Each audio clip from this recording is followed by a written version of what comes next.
좋은 질문은 호감을 낳는다. 여러분은 다른 사람을 만나기 전에 무엇을 준비하는가? 나는 묵상을 하면서 오늘 만날 사람에 대해 생각한다. 그 사람이 날 만나자는 목적은 뭘까? 어떤 화제를 꺼내는 것이 좋을까? 그 사람이 좋아하는 것과 싫어하는 건 뭘까 등을 생각한다. 오랜만에 만나는 경우에는 주소록에 적어둔 그 사람 관련 정보를 다시 한번 살펴보기도 한다. 그러면서 좋은 질문을 준비한다. 내가 생각하는 좋은 질문이란 그 사람에 관한 질문이다. 그 사람이 관심을 갖고 있거나 그에게 전문성이 있는 주제에 관한 질문이다. 그리고 가능한 한 그 사람이 싫어하는 소재, 부정적인 이야기, 정치 관련 이야기는 피한다. 얼마 전 지인 자녀의 결혼식 주례를 봤는데 혼 주인, 지인이 고맙다며 식사를 하자고 했다. 문득 결혼식장에서 만난 그의 외삼촌 생각이 났다. 그의 외삼촌과는 우연히 주례 후 같은 테이블에 앉아 함께 식사를 하게 되었는데 친화력이 좋았다. 그는 자신을 혼주와 동갑인 외삼촌이라고 소개한 뒤 주례사 잘 들었다고 인사하며 이런저런 이야기를 했다. 혼주가 공부를 잘해서 어려운 살림에도 오늘날 저렇게 성공했다는 이야기였다. 지인을 만나서는 자연히 그때 만난 외삼촌 이야기부터 꺼내게 되었다. 어떻게 외삼촌과 나이가 같을 수 있느냐고 물었다. 그랬더니 이야기 보따리가 풀어졌다. 어머니는 시골 부잣집 딸이었습니다. 그런데 외할머니가 딸만 내리 5을 낳은 거예요. 아들이 필요했던 외할아버지는 시바지를 드렸어요. 그런데 말이 시바지지 사실상 작은 댁인 셈이지요. 작은 어머니가 위로 딸을 낳고 아래로 아들을 둘 낳았는데 그분이 막내입니다.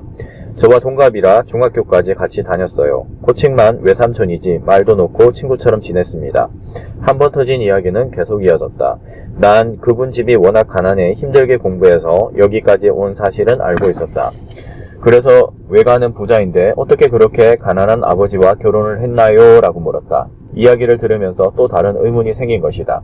저도 늘 그걸 이해할 수 없었어요. 어떻게 부잣집 딸을 그런 가난뱅이한테 시집을 보낼 수 있었는지 궁금해요. 나중에 하늘나라에 가서 왜 할아버지에게 한번 물어보고 싶어요. 그래도 아버지가 살아 계실 때는 그런 대로 먹고 살 수 있었어요. 그런데 아버지가 38 젊은 나이에 갑자기 돌아가시면서 살림이 더 기울었어요.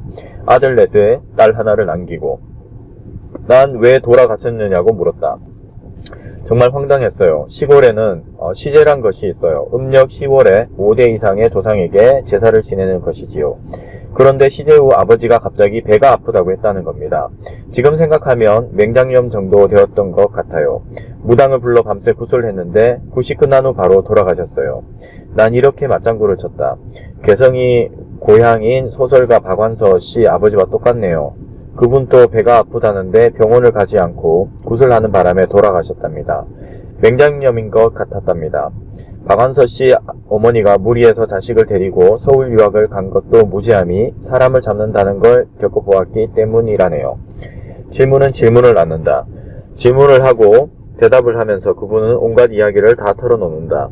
어머니와 나무를 하던 이야기, 공부 대신 농사나 짓자고 해서 울었던 이야기, 공부가 하고 싶어 초곡수매한 돈을 훔쳐 주랭랑을 친 이야기, 공부를 못 마친 동생들의 가슴 아픈 사연, 말하는 사람도 듣는 나도 정말 시간 가는 줄 몰랐다. 그분에 대해서는 나름 많은 걸 안다고 생각했는데 그날 만남 이후 우리 둘은 더욱 친해졌다. 술 한잔 하지 않았지만 속 깊은 이야기를 털어놓으며 전우회 같은 것이 생겼다. 그 또한 그분에게 부탁하고 싶은 것이 있어 이야기를 했더니 흔쾌히 도와주겠다고 했다.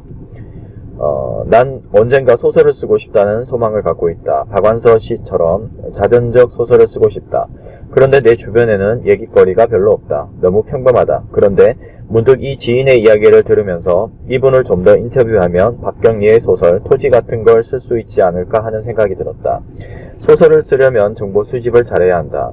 수많은 사람을 만나 그들의 이야기 보따리를 풀 수 있어야 한다. 그런데 이야기 보따리를 푸는 열쇠는 바로 질문이다.